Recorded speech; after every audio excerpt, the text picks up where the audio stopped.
We're coming on the air with breaking news. President Biden's son, Hunter, has been indicted on federal gun charges. It marks the first time a sitting president's son has been indicted on federal gun charges. Hunter has pleaded not guilty to the charges, but was originally planning to plead guilty as part of a deal that would have dismissed gun charges, but that deal fell through in court back in July. Let's go to Ryan Nobles now on Capitol Hill, who can tell us more about what has transpired. Ryan?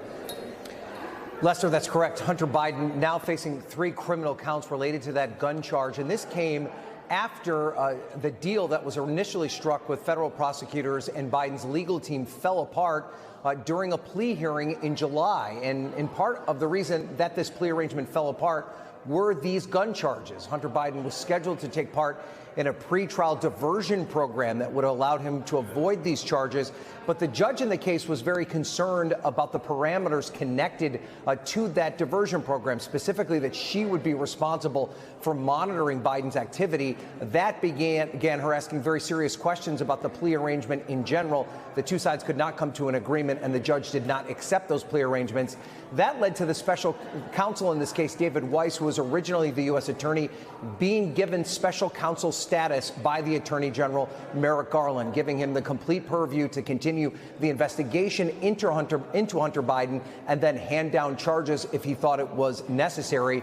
He signaled a week or two ago that there would be charges coming down and that they would come by the end of the month, and he has made good on that promise by filing these charges today through a grand jury. These 3 charges are connected to that gun charge. 2 of the counts are specifically related to the accusation that Hunter Biden lied on an application for a gun permit. And specifically, what the law states is that you cannot be an active drug user while applying for a gun permit or the use of a gun. And so the first 2 counts are related to that. And then the 3rd count has to do with the fact that he made a false claim that he was not using drugs during that period of time. Now, the original charge had with it a significant amount of jail time if convicted, perhaps up to 10 years. We're still working out the details as to whether or not those penalties would apply to this specific indictment as well if it is successfully prosecuted by the special counsel's office.